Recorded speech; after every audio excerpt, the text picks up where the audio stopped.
sampai berobat ke Malaysia, ke Singapura, tapi sensasinya nggak hilang-hilang.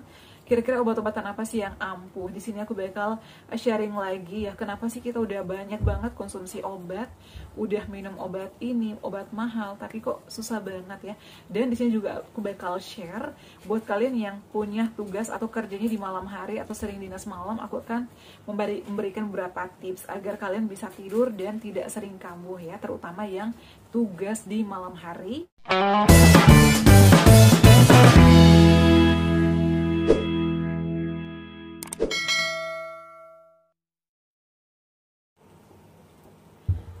Assalamualaikum warahmatullahi wabarakatuh. Halo semuanya, kembali lagi di channel aku Adeva dan Bunda. Gimana kabarnya teman-teman? Semoga sehat selalu ya. Nah, buat kalian yang baru bergabung, selamat datang di channel aku. Selamat bergabung ya, dan jangan lupa bantu aku subscribe, like, comment, dan share. Jadi channel ini adalah membahas seputar asam lambung, GERD, anxiety atau kesehatan, dan juga aku selalu atau sering mereview produk-produk ya. Dan produk yang aku review itu adalah sudah aku coba sendiri ya. Kalau cocok aku review dan aku share, kalau misalnya nggak cocok nggak aku review ya. Nah teman-teman, buat kalian di pejuang asam lambung, GERD, anxiety, tetap semangat ya. Dan yang penasaran gimana sih awal mulanya aku berjuang ya, atau penyebabnya apa sih aku kena asam lambung. Karena kemarin itu pada saat aku live TikTok ya, ada yang nanya, Bunda cerita dong, cerita awal atau awal mulanya gimana sih Bunda kena asam lambung. Padahal kan Bunda itu nggak suka makan pedas, nggak suka makan mie, bukan nggak suka junk food ya, aku tuh kurang kalau dengan junk food. Kemudian ya pola hidupnya diperhatikan lah, kok kena GERD gitu, kok kena asam lambung, GERD, anxiety. Jadi aku tuh sering live ya di TikTok aku. Buat kalian yang pengen berkomunikasi langsung atau interaksi secara langsung dengan aku, bisa follow TikTok aku ya, nolawaod21 ya. Aku tuh sering live ya, meskipun nggak tiap hari. Tadinya tuh aku buat jadwal tiap hari aku bakal live 2 jam pagi atau malam. Cuman karena kepadatan aktivitas aku, jadi ternyata aku nggak bisa serutin orang-orang ya, harus live jam segini misalnya. Padahal aku udah buat jadwal sendiri, tapi tetap aja ya sulit mengatur waktunya. Karena biasanya pulang kerja itu aku olahraga dulu, nyampe di rumah udah 5:30. Setelah 5:30 di rumah, malam hari itu aku udah capek, jadi ya tidur, istirahat. Karena menurut aku kesehatan itu adalah utama ya. Jadi kita nggak boleh memaksakan juga. Tapi insya Allah aku bakal live seminggu itu mungkin 3-4 kali aku bakal lakuin. Jadi buat kalian yang mau follow, boleh ya follow Instagram aku juga, noladarhum_waod, dan juga TikTok aku nolawaod21. Nah teman-teman, di video kali ini aku bakal bahas ya pertanyaan dari salah satu teman kita ya. Ini namanya atas nama siapa ya? User Kucuf nih. Ya, ada ya pertanyaan dari salah satu rekan kita.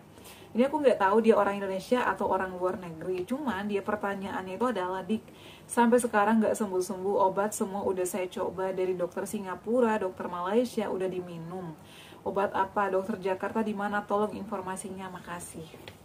Jadi asam lambung, GERD, anxiety itu tidak dialami saja oleh orang Indonesia, tidak dialami aja oleh orang tua, orang dewasa, bahkan anak-anak. Jadi menurut aku asam lambung itu tidak pandang usia, tidak pandang bulu ya, mau tua, mau muda, mau anak-anak itu bisa saja mengalami namanya sensasi ya, atau namanya penyakit asam lambung.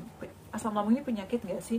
Ya menurut aku sih penyakit, karena itu adalah asam lambung kita berlebih ya, karena itu sangat mengganggu aktivitas. Memang nggak bahaya, dokter aku juga bilang itu nggak bahaya selagi kita bisa menerapkan pola hidupnya, pola pikirnya, pola makannya, atau kita tetap terus menerapkan hal-hal yang menyehatkan ya, atau yang sehat, terutama dari pola hidup. Jadi kita itu intinya harus memodifikasi atau merubah kebiasaan ya buruk kita, atau bisa mengatur pola hidup kita yang tadinya mungkin berantakan, gak disiplin.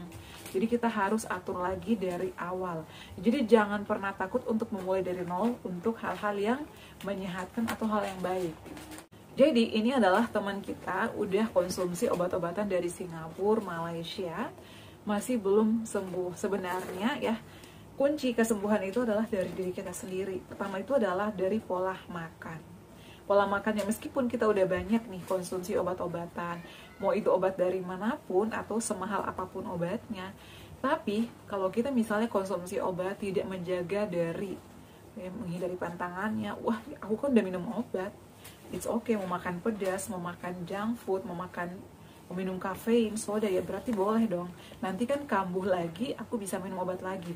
Itu prinsip dari beberapa orang ya, termasuk teman-teman dekatku pada saat itu. Aku kan udah berobat, ngapain aku beli obat mahal-mahal? Makan aku harus dijaga juga, harus menghindari pantangannya juga. Rugi dong aku. Biasa orang-orang mikir kayak gitu. Padahal ini adalah salah. Jadi pengobatan asam lambung itu harus tuntas dan kita harus disiplin. Jadi jangan mentang-mentang udah beli obat mahal, udah berobat ke luar negeri, tapi kita mau makannya itu semaunya kita. Itu nggak boleh. Itu adalah hal yang salah menurut aku. Jadi kita itu makin konsumsi obat-obatan yang mahal, jadi kita harus sayang sama diri kita dan harus sayang sama pengeluaran kita. Aku ini udah banyak nih keluar duit, udah sampai ke Singapura, ke Malaysia, udah minum obat herbal, obat dokter di Indonesia, kok nggak sembuh-sembuh. Jadi kita harus tetap jaga pola makannya. Selama pengobatannya 2 atau 3 bulan, kalian stop dulu deh makan kayak pantangannya, hindari cabai, soda, kafein, goreng-gorengan, ketan, sayur-sayuran yang memicu, buah-buahan. Jadi kalau bisa makanannya itu ya diatur dulu, harus bersih. Bersih di sini bukannya yang nggak boleh makan minyak. Kalau mau pakai minyak zaitun ya, yang sehat, yang bagus. Minyak kedelai itu bagus. Kemudian minyak Vineco extra virgin coconut oil itu bagus. Jadi kalau bisa pakai itu dulu, tapi jangan setiap hari juga. Kemudian udah menjaga pantangannya nih, makanannya sudah bersih, sudah disiplin. Yang kedua adalah pola pikirnya. Pola pikir ini juga bisa menghambat kita untuk sembuh loh. Ya, kenapa? Karena dari pikiran kita tuh biasanya membuat kita gelisah, membuat kita susah tidur, membuat susah makan. Jadi kita tuh harus tenang. Dengan cara apa? Ya lakukan meditasi, olahraga, lakukan yoga, lakukan pernapasan diafragma. Jadi itu adalah bisa membuat kita tenang. Lakukan hal-hal yang kalian suka, lakukan hobi kalian, itu bisa membuat kita lebih tenang. Menurut aku ya, karena itu pengalaman aku. Kemudian yang ketiga adalah kita harus menerapkan pola hidup. Pola hidup di sini kita jaga semuanya ya. Dari aktivitas kita sehari-hari nggak boleh kecapean, olahraga kita juga harus perhatikan. Jadi harus seimbang ya. Misalnya nih, kita udah capek kerja juga harus istirahat. Kemudian kita juga nggak boleh begadang. Yang buat kalian nih yang suka banget begadang, apalagi yang senang main game, ntar besok kan aku libur. Ini biasa ya, biasa terjadi sama teman-teman dekat aku. Aku mau begadang nih karena aku besok libur, jadi kan bisa tidur seharian. Jadi teman-teman, kualitas tidur siang, tidur pagi, dan tidur malam itu beda. Jadi menurut aku ya, aku selalu berpikir Allah itu menciptakan malam yang untuk tidur, untuk istirahat. Jadi meskipun kita tidur seharian dari jam 7 sampai jam 6 pagi, atau mungkin sampai tidur malam lagi kita tidur, itu beda kualitasnya dengan kita tidur malam jam 9 sampai jam 4 pagi. Itu beda banget kualitasnya. Jadi itu camkan di pikiran kalian, aku harus tidur. Nah gimana bun kalau misalnya kita dinas malam, kayak perawat nih biasa ya, dokter biasanya dinas malam. Jadi sebenarnya itu ada asupan-asupan yang membuat kita harus konsumsiin dulu agar kita gak gampang sakit, gak gampang kambuh. Dan menurut aku dinas malam ya, atau masuk malam itu gak setiap hari. Jadi kita nih biasanya harus cocokkan jadwal kerja kita juga dengan pola hidup kita. Aku nih alhamdulillahnya jam kerja aku itu adalah hanya pagi sampai jam 3 sore. Jadi malam itu aku bisa tidur. Nah jadi buat kalian nih, kalau misalnya yang dinas malam, kalau bisa ya, dinas malam itu kan setahu aku ya jam 11 sampai jam 7 pagi atau sampai jam 8 pagi. Jadi ini teman-teman, kalau saran aku ya, dari jam 7 pada Isya atau mungkin sebelum Isya, kalian tidur dulu. Jam 7, aku itu ya teman-teman aku, kalau misalnya mereka mau dinas malam, karena di kantor aku juga 24 jam. Jadi 24 jam. Habis maghrib nih teman-teman cowok aku ya, yang dinas malam, mereka tidur jam selepas maghrib. Tidur itu biasanya sampai jam 10. Dari situ mereka bangun, beraktivitas, dan sebelum tidur maghrib itu kalau bisa makan. Jadi kalau misalnya nih kalian dinas malam, kalau bisa makannya itu jam 6 sebelum maghrib atau jam 5. Badai maghrib kalian boleh tidur jam 7 misalnya setelah maghrib. Kemudian bangun jam 10 Isya kan bisa dilakukan jam 10, atau mau tidur selepas Isya juga boleh. Jadi kalau misalnya tidurnya jam 7, 8, 9, 10 itu udah 3 jam kan. Jadi jam 10 itu kita udah siap-siap kerja, bangun siap-siap kerja. Yang belum sholat dulu. Kemudian jam 11 itu kita udah berangkat ya, atau mungkin setengah 11 itu kita udah berangkat ya ke kantor. Kan kerja nih malam. Nah, kerja itu kan nggak terus-terusan ya, dari jam 11 ke jam 7 pagi itu nggak terus-terusan menatap layar komputer atau mungkin terus-terusan beraktivitas. Jadi kita juga bisa istirahat.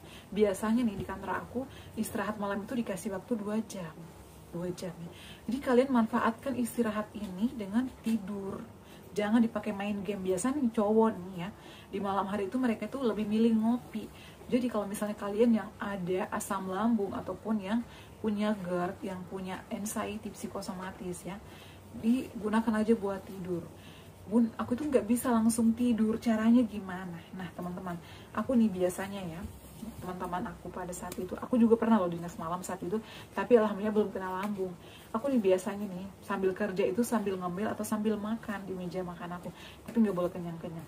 Jadi pada saat nih jam istirahat, aku tuh pada saat itu jam istirahat aku tuh jam 1 ke jam 2. Aku pernah loh, itu di tahun 2016, aku pernah dinas malam, itu kantor aku masih di Balai Kota, di kantor gubernur.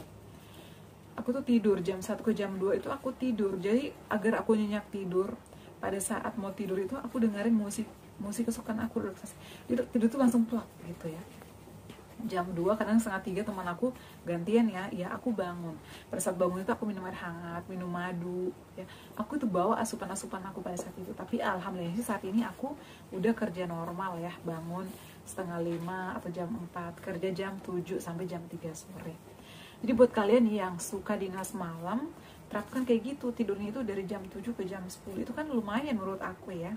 Kemudian kerja di jam 11, biasanya di jam 1 jam 2 istirahat, jam 2 atau jam 1 ini bisa dipakai tidur ya. Selebihnya kalian bisa kerja sambil minum misalnya kayak susu, madu, asupan-asupannya ya, makan buah, bawalah buah-buahan yang aman, yang sehat kayak gitu ya.